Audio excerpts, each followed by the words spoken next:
Hey YouTube, today we're going to be talking about the recent departure of Flex from the store Lowe's here in the United States and why I don't think it's because the tools were bad. So let's go ahead and get into that on Tinker with Tools.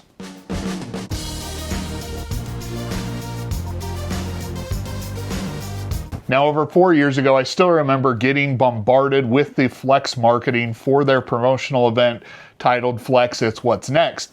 They had their host Barnaby, they got on there, they advertised that thing heavily for a few weeks before they finally unveils the Flex 24 volt lineup that was going to be sold at Lowe's here in the United States. And they really touted them as being a professional tool lineup that could compete with the likes of Milwaukee and DeWalt. An initial marketing event really was over the top and, in my opinion, didn't do a lot to sell me on the tools. It made me actually more of a skeptic than anything.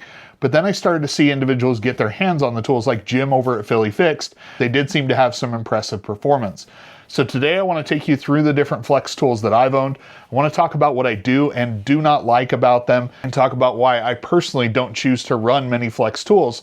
But then I want to talk about what's next for this brand, because I think that's the big question on everybody's mind is it going to continue in decline, or is there something that they could do to actually make it a little bit better than what it is right now? So let's go ahead and talk about the different tools that I've owned. Now, first and foremost, tools that I've featured on this channel many different times is going to be the Flex Turbo Hammer Drill and the Quick Eject Impact Driver. And they both have some unique features that kind of set them apart, but then they also both offer some really impressive top tier performance. And Turbo Hammer Drill is called the Turbo Hammer Drill because there is actually a turbo button down here on the base of the tool that allows you to almost access an additional speed.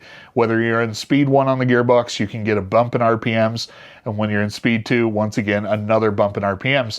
Now, unfortunately, I've found that sometimes that button just turns off by itself. So while it's nice when it works, it sometimes can be a little bit unpredictable.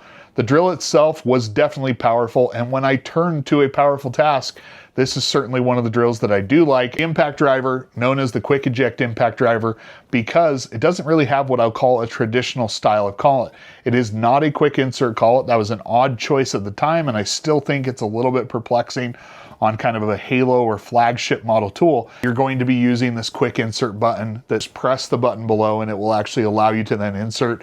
Once again, you need to do the same thing to be able to take a bit out. That feature you do get a little bit more used to the more you use it, but I find if you're switching back and forth between this impact driver and other ones, it just kind of is always something that stands out as kind of a pain point. But once again, just like the Turbo Hammer Drill, the power and performance on this impact driver is right up there. And even today, I still consider this to be one of the 2 or 3 top impact drivers on the market.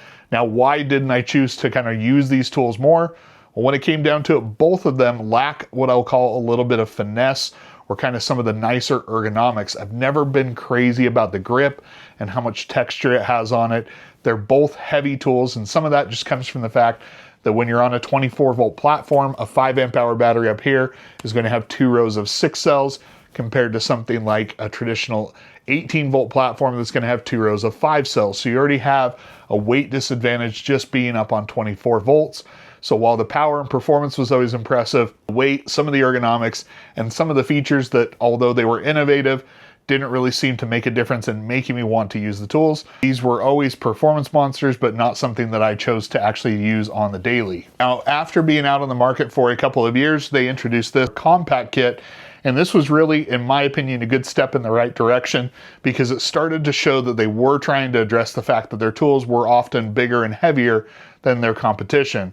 Impact driver, that's one that I don't think performance-wise really stands out compared to some of the other kind of mid-tier impact driver offerings, but it does offer 2 different speed modes and then that assist mode for the self-drilling mellow fasteners. But the drill itself is actually a really impressive drill. And when it comes to compact drills, it's usually right up there at the top, if not the top performer in most of the compact testing that I've done. Now, the one part where they don't really shine, in my opinion, is definitely lack some of the lower speed finesse that you get from some more kind of compact impact drivers. Now, one place that I feel like that they always did excel was going to be on their battery tech. When they first came out with their batteries, I only ever had the 2.5 and the 5 amp hour kind of traditional 18650 cell batteries.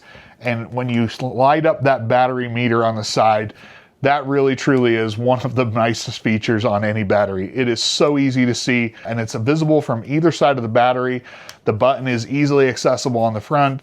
And so batteries early on, in my opinion, were one place that they excelled. But then they also came out with their stacked lithium batteries. Initially, they had the 3.5, the 6 amp hour, which is over here on the drill, and then they also have a 10 amp hour battery. Towards the end of kind of their time over at Lowe's, maybe about a year and a half before they left the store, they introduced their 2 amp hour battery.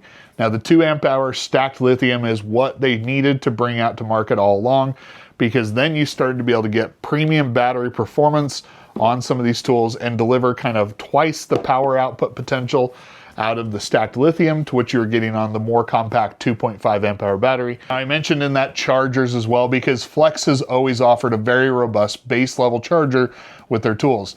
Any of the kits you buy, you're going to get at least their 160 watt fast charger in the box. And when you compare that to something like DeWalt or Milwaukee, you're talking about 2 to 3 times the charging potential in terms of speed that you're able to get. And so you're just able to get your batteries back up and running a lot faster. But they didn't stop there, because when you get to some of their more impressive kits, their stacked lithium 6 amp hour kits, for example, that actually comes with a 280 watt fast charger. Now, I can't go ahead without mentioning the leaking batteries. Now, I've only ever had one battery leak. It was a 2.5 amp hour battery that I had. Probably one of the first ones that I ever got where it starts leaking out the black goo. I chose to get it warrantied and it was replaced. Never had an issue with any of those newer design batteries, so I think they've handled it. But obviously when you're trying to establish a brand, something like that is going to be a bit of a difficulty. Now, when Flex chose to start clearancing out their tools, and shortly before that, I did pick up a few additional tools that I've had some minimal time with. For example, for an upcoming router showdown that I'm trying to prepare for, I picked up their trim router. Now, this thing is basically a clone, for the most part, to the DeWalt trim router. And while obviously that doesn't necessarily set them apart from anyone, they chose a good router to go after, and it really is a nice, solid router.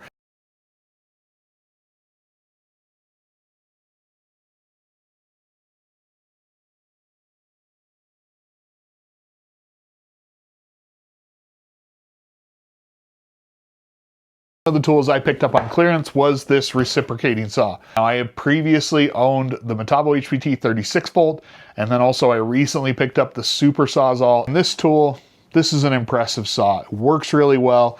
I think it manages the vibration pretty good, the performance good. It's smaller than the Super Sawzall. This is a tool that I think they did a really good job on, and might even almost be one of the best in market, at least out of the ones that I've used. It is just an impressive tool, and I'm glad that I was able to pick it up at a really reduced price. The last tool that I purchased is going to be their 16 gauge nailer, and these nailers are very much, in my opinion, a copy of the Milwaukee nailers, and I say that in a good way. The Milwaukee nailers work really well. I've been happy with the 16 gauge. I kind of wish that I had purchased the 15 gauge as well, but I chose just to get one that day. I think I got this one for like $69. Once again, just kind of some screaming prices there at the end.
So you'll just seen a demo of what some of these tools can do. And once again, if I don't reiterate this enough, I'll kind of feel bad. These tools have impressive performance. The recip saw, one of the nicest ones you'll use. The nailers, they work great. They feel like Milwaukee clones. Milwaukee's Gen 2 nailers are really solid nail guns, and I really do like them. The compact tools still pack a decent amount of power for their size, especially the drill. The impact driver and the hammer drill are still two of the most impressive drills in their actual segments. The batteries seem to work well. The trim router is good. Now, I'm by no means a heavy-duty flex user. In fact, I've chosen to never really fully dive into the brand because I just didn't ever really care for the ergonomics of it.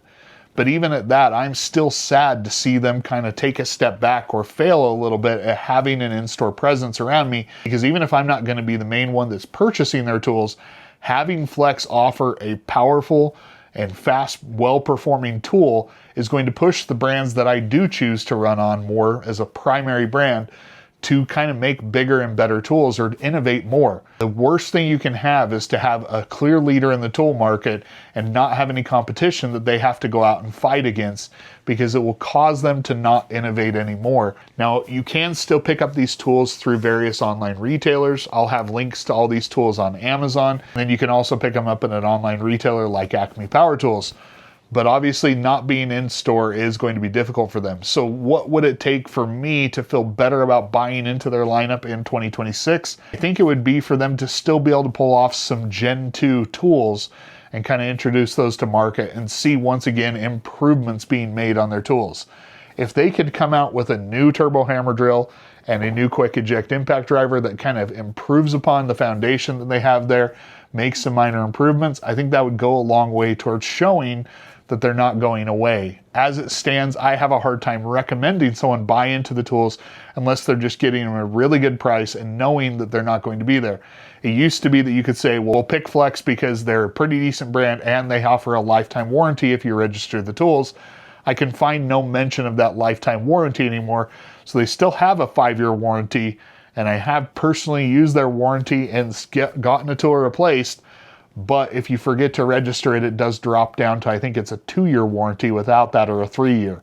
So when you start to chip away at not being available in stores, not having the lifetime warranty, even though they do have really well-performing tools, it just becomes harder and harder to recommend them as a brand that someone should buy into. But it's never been because the tools were bad. Why don't you go ahead and let me know down in the comments below, how do you feel about the brand Flex in 2026? And is it something you would even consider purchasing more tools on, unless you're just getting on some of those screaming deals that we all saw at the end of last year?